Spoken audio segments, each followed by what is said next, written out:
Well, welcome back to the show. This is Michael Cross here with the second segment of Unlock the Door Radio here on UCY TV Productions, where we like to ask those questions that the mainstream media, it's not that they don't get around to asking, it's more like they don't want to ask them. They don't want to deal with the true nature of things. They're pretty much doing what their corporate sponsors want them to do, and also their corporate owners. Look up the term oligopoly if you don't know what that means. I think you'll understand that we live with an oligopoly media. We do not have what you could consider a free market media in the strictest sense of the word. Now, one thing I would like to deal with tonight, though, and that relates to this topic. But first, I'm going to have to do a little plug here. I would encourage people to go to my website. And if you're listening to this later on YouTube, just go ahead and click the link that's up there in the corner of the video. And also become a subscriber. That way you'll keep up on new shows as they come out. Now, the thing I want to deal with today is, the corporate media. But I want to do a story first. Imagine, if you will, you're living in your nice, modest house. You know, it's not too big, not too small, just kind of average. And there's this guy that lives in this big, giant mansion up on the hill. Now, the thing is, he makes it known to everybody that he thinks he's better than everyone else in town. All you people that live in the small houses. And his arrogancy goes to a level of, he kind of has control over the economy of your city, the businesses he owns as well. And he also owns all of the means of communication, so to speak. Well, actually, he doesn't own all of them, but he owns the glitzy ones. And you go to the store, and it's his magazines that are all glossy and beautiful and catch your eye along the shelves. And he also owns the books. He owns the publishing, and therefore all the books in the bookstore and all the books in the library are produced by him. And, if you're a writer and you want to have favor with him to get your stuff published, well, you know the deal. You know how to do it. And let's say he owns the TV shows and basically he has control over it all. Now, again, let us emphasize one more time. Not only does he tell you that he's better than you, but all of the media that he puts out celebrates the life of people like him. Not you, but people like him. Only people that are, agree with him in politics, culture, they see the world the same way he does. They're the only things you see, but they're presented as your role models, even though, even in movies that he produces, people like you are portrayed as stupid and immoral and deficient in so many ways, needing to be controlled. And basically, just your heritage is shown as being evil. Everything is negative. And it's presented in such a way that it really, really is designed to dumb down your kids, so that when they read stuff, they're not going to be at the same level that you were when you were a kid before this guy came along. Now, let's now pretend that you and your neighbors, you don't get angry, but you stand in line for the next edition of the magazines coming out. You stand in line to read the books that he publishes. You go home after a hard day of work and you switch on the news that he ultimately controls. And you watch it religiously. And you watch the programs that come on that make you look stupid. Now, you maybe think to yourself, wait a minute. This could never happen. People wouldn't fall for that. People wouldn't do that. They'd get angry. They'd produce their other things. No, I think that really does describe the way the world is today. It does describe a modern America, and to a large degree Europe, and much of the rest of the developed world. The thing is, you know as well as I do, that the average person, their only means of getting information out is really like, they can write a letter to the editor, or they can they can set up a blog, and they can do a podcast, they can post on Facebook. But that is very, very important. I'm going to come back to that in a minute. But the person has wealth and influence, can get attention immediately. In our society, the people that have the money are the ones that pretty much control what is out there, what you're going to be seeing, and ultimately what most people are going to be thinking. And this has got to stop. I hear talk coming out now because of various protests and problems taking place after the election. And some people have speculated that we may actually become so polarized that the country breaks up. Now, they talk about things like some of these people in California talking about creating a ballot measure to urge California to secede from the Union. And, or maybe the West Coast, the far left part of the West Coast, Oregon, Washington, California, could maybe join with Canada or something like that. Now, I think it gets much more complex than a regional thing.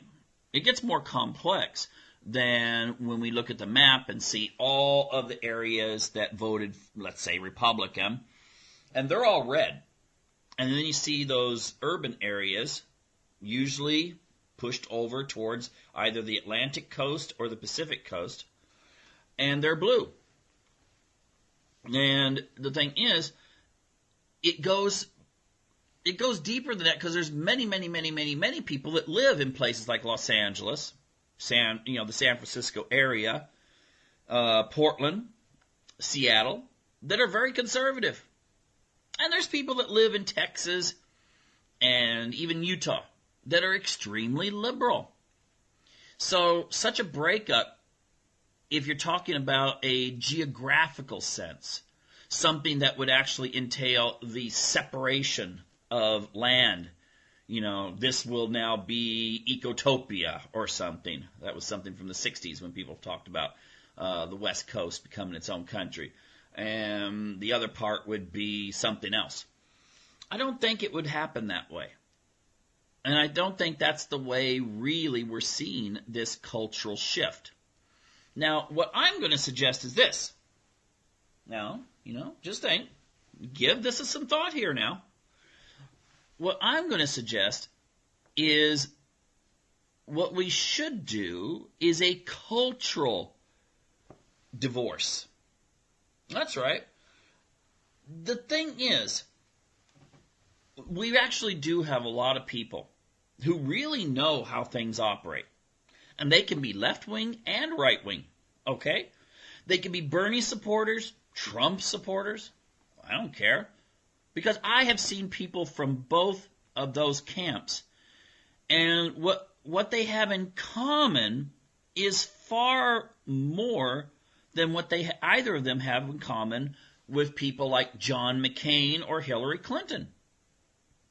Or the Hollywood elite. Or, think about it. Didn't Hillary say something about the people that were supporting Bernie were like these millennials who were like living at home with their mom or something like that, or their basement. And then of course, she said the thing about the people. A lot of the people supporting Trump were like deplorable people. Well, the thing is, I would actually encourage the people who don't want to think along the conformist lines, who turn on these Hollywood galas with all of these narcissistic people congratulating each other for being as narcissistic as they possibly can and accomplishing who knows what, because, most of the movies and stuff like that they point to, most people have never even heard of. They go to see other types of shows, of which, a lot of those never get awards. But the thing is, maybe it's time that people finally just say, no more. Tell that guy that lives on the hill, that owns a lot of that media, tell him you're not going to get it anymore. Instead of getting your books from big publishers, okay, when I was trying to find publishers for my books, initially the Freedom from Conscience book series, when I was trying to find publishers, I noticed how most of them were located in pretty much in like New York, the big ones. And the thing is, you'll get small publishers, that'll be out in other areas of the country, but their reach is far more limited. And the thing is that the big publishers, you get a book published by a big publisher, you got a lot of power behind you. And that's what people read. But the thing is, do you think that if you wrote a book, now just think about this, Hal. Let's say you write a book on the advantages of getting married and having a family. And it's this beautiful book that talks about the joys of parenthood, the joys of having kids. Let's say you're writing it about yourself, and who knows, let's say you have 4 kids, which by, urban East Coast standards is like you've got a family is, it's huge, giant, because most people there just have 1 kid, or they have a cat. Now, the thing is, do you think you'd get it published? And now let's ask you this, and this you might want to think about. Let's say it's got a religious bent to it. Do you think most of the big religious publishing houses would publish it? If you've got to hesitate for a minute to think about that, then you already know your answer. Now, I may be wrong. Maybe there would be some out there. But I tend to think that the big publishing houses are going to be giving the people what they think the people are going to want. And that's going to be the kind of the same thing as you're going to see on television. What the big producers in Hollywood think or want you to want. Okay? Now, you may, just to illustrate this, just to bring it down to where you can understand this. And I don't care if you voted for Hillary, you voted for Bernie, you voted for Trump, or you voted for that bald guy that was running in Utah. The thing is, who lost really badly, by the way. The thing is that if you look at the big news organizations, when they were trying to interview people, the big networks, when they were trying to interview people and find out before the election what their views were on things, how many of them did what they used to do back in like the 1970s and go to some place like a fairgrounds, a sporting event, or even, and I don't drink, I actually don't even go to sporting events. I love to exercise and do sports-like stuff, but I just don't want to watch. But the thing is, if you think about it, most of the time, the big networks, they interview people at some sort of sushi bar someplace, or some really fancy little cafe, coffee house type thing, and they're going to get a certain type of view. And if you know anything about marketing, you know that people have different wants. People who have most of those people that go to the really exclusive coffee house type place or the sushi bars, they are going to tend to be more liberal. Now, there are conservatives that do that too, but it's going to be more likely to be liberal. All right? It's like if you went to a heavy metal concert in the 90s. Most of the people there are males. Now, there are women too, but statistically, most of the people there are male.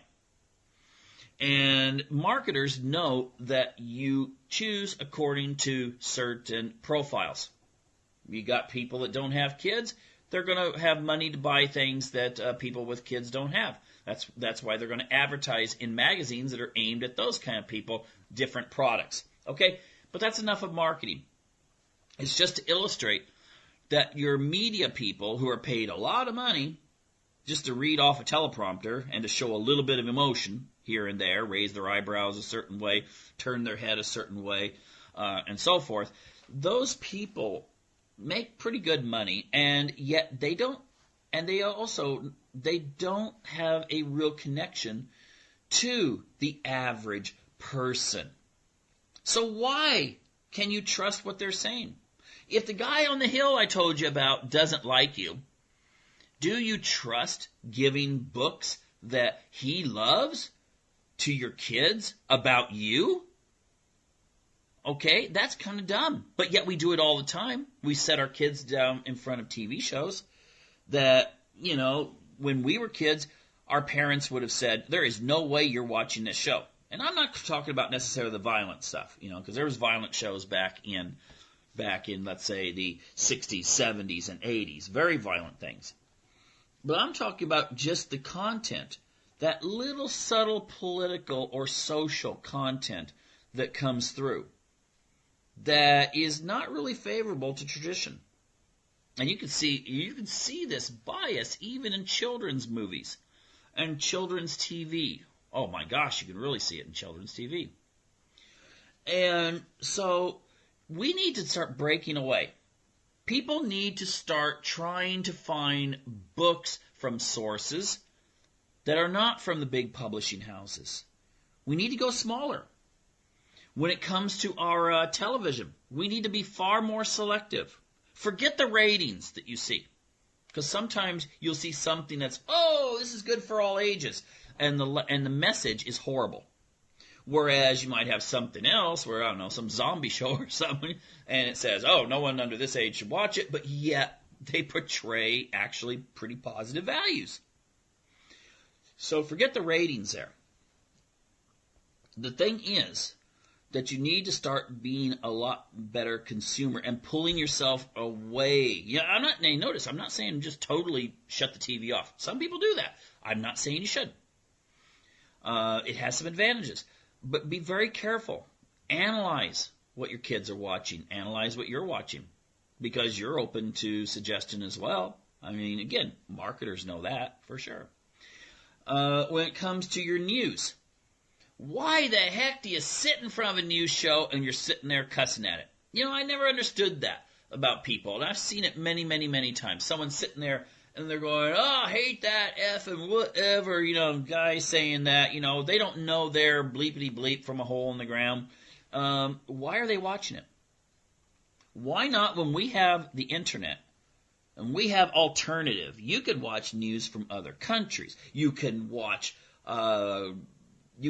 things from all over. The mere fact that you're listening to this right now shows that you're part of the alternative media revolution, which the major media out there would like to say, that's the fake news. Don't look at the fake news. Oh, by the way, we were writing back in November 1st that Trump was going to win one state.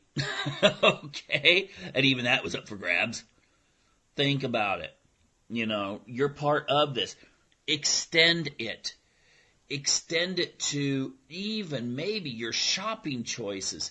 Stop buying from the big corporations. Okay? They don't share values that you have. Start buying more local. Start looking to become more authentic, to break away from the society. Gandhi did it. Gandhi, he didn't go out there and start burning things down. He just urged people from India to stop buying things the British were selling. That really did the trick. And that's what we need to do. You're the Gandhis out there. The empire, the British Empire, is that empire of businesses and media and publishing and all these kinds of things located mostly in New York and Los Angeles. Okay? That's the British Empire, so to speak, that is filtering through a message to the people. Got to break that. Okay? So I think one that really requires is not me or anyone else sitting here saying, here's what you need to buy, here's what you don't need to buy, here's what you need to buy, here's what you should avoid. No, it is getting a mindset that you want to become more authentic. Okay? You know, the whole think globally, act locally. Act it with your dollars. Act it with your attention. Make your family more what's that phrase? Be in the world but not of the world. Strive for that. Make sure that this is the direction you're taking. And when you do that, and when your neighbors do it, and when you get your fellow people, if you go to church, get church members to think this way. Share information such as this. I don't care. Share this video. But share it so more and more people finally take that crucial step. I mean, instead of seeing people post things from media on Facebook to make their points, make your own blogs even, and then post it there. You know, I mean, it's kind of silly to be saying, oh, these guys are terrible, and then if you click on these links, you're making them money. We got to pull away from the system. Okay? We need to break away from it. I don't think we need to have a civil war, and I certainly don't think America's going to break up yet, although I think there's a possibility in the future. But at this present time, let's focus on culture. And, let's try to make a difference there. All right, well, that's the end of our time here. We have that time constraint. So I encourage you to, take this to heart. And also, come back next week for another edition of Unlock the Door Radio here on UCY TV Productions.